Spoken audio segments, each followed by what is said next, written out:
Your Mother and Mine, the 13th episode of the 5th season of Steven Universe. I'm going to give you guys a couple of minutes to go down in the comment section and type up your I told you so's. Go ahead, it's okay, I don't mind. I'm not very good at taking criticism about myself, but I have to learn eventually. So go ahead and get it out while I start talking about the episode. Steven surprises Lars and the off-colors with a visit from Garnet, something that I've really been looking forward to. She is excited to meet them, of course, and makes them uncomfortable, to say the very least, which is something I honestly expected to happen. These are gems who have been told since the beginning of their very existence that their existence is wrong. Hearing someone who is so approving of them, accepting of them, who claims to, in a very literal sense, find them beautiful, to them that would come off as someone making fun of them, someone taking advantage of them for their own amusement. They simply can't comprehend the idea of a compliment because they come from a society which would never compliment them. And that part was great. That little inkling into the psychology of the off-colors was excellent. Just getting to see Garnet interacting with them at all was great. But then the episode takes a turn and we get another flashback from Garnet where she tells them the real story of Rose Quartz, at least as she knows it. And this would normally be the part where I go into detail about stuff that this flashback told us that we didn't already know. But the fact of the matter is, it didn't tell us anything that we didn't already know. This flashback made it clear that we were supposed to assume that Rose Quartz was made on Earth, so that isn't a new detail. It was already easy to infer from other instances in the show that Earth was Pink Diamond's first colony. We got that from an episode as recent as Jungle Moon. We already knew that Rose recruited gems to her cause, that she fought against Homeworld, attacked and shattered Pink Diamond, that Pearl, Bismuth, and Garnet were within the ranks of her crystal gems, that at some point Blue and Yellow came to Earth, that eventually the Diamonds decided to launch the corruption wave, as the fandom has been calling it, to finish the fighting once and for all. We knew all of that, and it was great that they put some clips to it, especially for somebody like me who sometimes uses those clips in videos. But the bare bones of the events, that's all stuff that we knew already. It's a simplified version of the timeline for sure, stylized in structure and delivery almost as much as the animation is stylized. But everything, even the scene at the end of the flashback where Rose pulls Pearl and Garnet close to her to protect them with her shield, that's all stuff that we either knew flat out, that we had described to us, or that we could infer from other descriptions that we had been given throughout the show. The episode rounds out with Garnet's story, I guess, recruiting the off-colors to Rose's side, and Steven does have the idea of returning to Homeworld at some point and recruiting more off-color gems from other parts of the planet. So that is something, I guess, but we could have gotten that in literally any other episode. We didn't need this episode to be about that too, especially considering how little airtime it actually took for those things to be established. It leaves me wondering what exactly the point was of this episode. Did they just not have enough ideas for interactions between Garnet and the off-colors, so they tossed this flashback in here because they realized it would fit? Or was their intention always for this story to be relayed to the off-colors in this way? I mean, look at Steven's reaction to the story. If there were anything in that story that we weren't already supposed to know, Steven would have called attention to it because he wouldn't have known it either. And yet, he didn't. So, was this just a recap episode? Was it a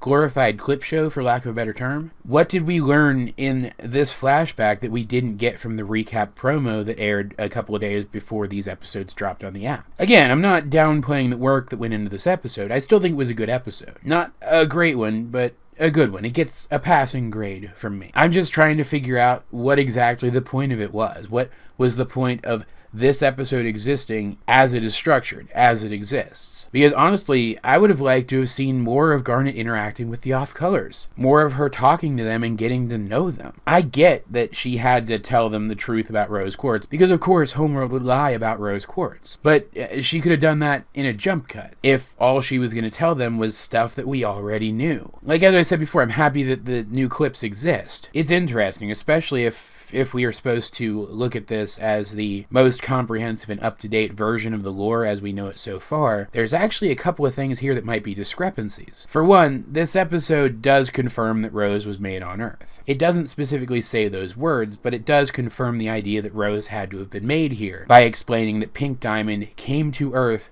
to make her court. Again, it doesn't come right out and say it, but what we are supposed to infer from that dialogue is that Pink Diamond didn't have any gems under her until after she came to Earth and established her colony. And I just don't think that makes sense. There are issues with the timeline, first of all, but I'll be talking about that in a video coming either tomorrow or the day after, depending on when I get it finished. So I'm not going to delve too deeply into that here. I just don't think the timeline works for that to be the case. But that's not the only issue. The reason that I've always assumed that Rose came to Earth with Pink Diamond was because the timeline didn't quite work for her having been made here, and because it doesn't make sense that Pink Diamond didn't have any gems in her court already when she arrived on Earth. We know that she came in a fleet of ships. We know that someone had to have dug out the kindergarten, assembled and placed the injectors, and started the process of growing the quartz in the prime kindergarten. Like, at the end of the day, if they want to really compress the timeline of what happened before the rebellion started and make Rose an Earth gem,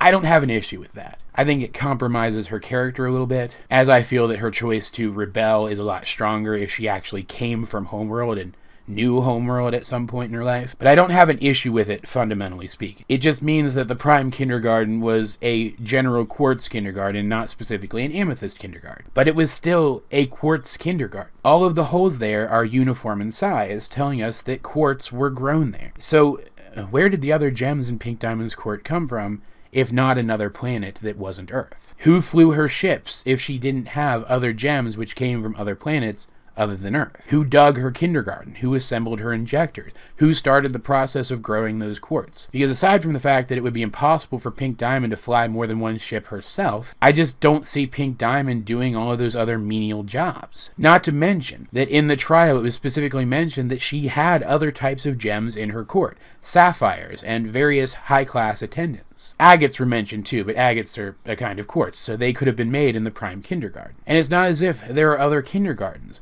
We know that the prime kindergarten was the only one that she completed before the war started, and that the beta kindergarten was the only one that she completed during the war, that it was made hastily when she needed more soldiers. So if she only ever made gems on Earth, where did those sapphires and attendants come from? It's always been my assumption that one of the other diamonds let her use one of their planets to make some gems for the actual conquering process of Earth. And by extension, I just assumed that Rose was one of those gems. Especially since Rose told us that she came from Homeworld. Again, it's one of those examples where the dialogue isn't exact. It doesn't specifically say that word for word, but the implication is clear. Back in Rose's scabbard, she tells Pearl that if they fight this fight and lose, they'll die, but if they fight this fight and win, they can never go home. Tell me, really, I want to know, what logical reason would a gem who didn't even come from Homeworld have for calling Homeworld her home after she has already decided to make Earth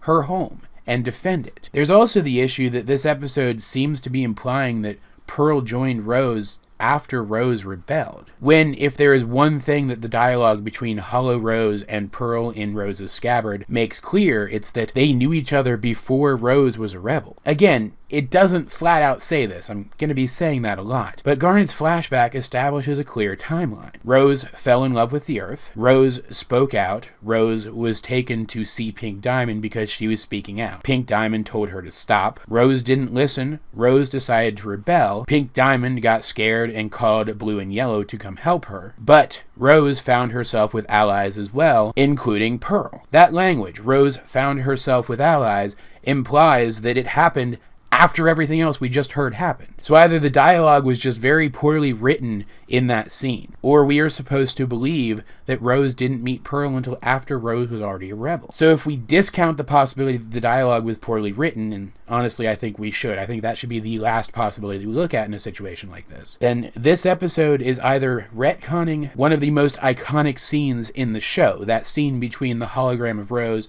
and Pearl in Rose's scabbard, or it's establishing Garnet as an unreliable narrator, something that I've been trying to avoid because it just doesn't make sense that she would be an unreliable narrator. But it is pretty telling that both of those discrepancies are in regards to events which took place before Garnet would have joined the Crystal Gems. Rose was created before Garnet joined her, obviously, and Pearl was already a Crystal Gem when Garnet joined up. So she wouldn't have seen Rose's creation, her choice to rebel, or whatever the moment was that Pearl joined up with her. So I'm left wondering if these discrepancies are intentional and they're the actual point of this episode. That's actually what that other video that I talked about earlier is going to be about. If that is the case, and noticing those discrepancies was the actual point of this episode, then that's some pretty genius writing. The problem is, I'm not convinced that that's the case. And if it's not, and this isn't supposed to be a retcon, then the episode's just poorly written. Like, not the entire episode overall, but the flashback scene specifically is just, it's poorly written. It's poorly worded. In trying to pack the lore down into such a short period of time, they just didn't do a very good job of it. And it doesn't help that there are a lot of things that we still don't know that we probably should at this point. We don't know how long it takes for a gem to incubate in the ground before they emerge. We don't know whether or not all gems are implanted in a kindergarten at the same time, or if it's a gradual process. We don't know which types of gems make up a Diamond's Court, or what types of gems existed in Pink Diamond's Court specifically. We don't know how long it used to take to get from Homeworld to Earth back then, before wormhole drives were invented. So we have no way of knowing how long it took Blue and Yellow to get to Earth after Pink called for them. This ambiguity that the writers keep insisting on in the show is really starting to become a problem, in the same way that the strict adherence to the Stevens perspective only rule is. I think at this point, we need some definitive answers. Whether it comes in the form of an episode or a guidebook, like Guide to the Crystal Gems 2 or something. We need something with definitive language that describes what happened in what order. No abridgments, no stylizations, just straight up exposition. But at the end of the day, the absence of that from the series doesn't on its own doom the series or anything. It's not as if I'm trying to make the claim that this episode ruins the show. The show is still a really good show. And even if, let's say, they did make the absolutely ludicrous decision to retcon away that scene from Rose's scabbard, that would disappoint me, but that scene would still exist in the episode. As a theorist and reviewer in the fandom for this show, I obviously give the lore a lot of weight, but it's still just one aspect of a show that I really like. I obviously had a lot of problems with this episode. I obviously think that it would have been better if it had gone in a different direction. And honestly, in terms of the writing, at least, I think it's probably the weakest episode out of the 4 that aired early on the app. But that's not to say I hated it. Like I said before, I still think it's a good episode. Again, I'm going to go a lot more into detail about some of the stuff I talked about here in that upcoming video. So at the end of the day, if this episode was anything, it was certainly thought-provoking. Which is why I kind of get the sense that this review might end up being controversial in some ways, but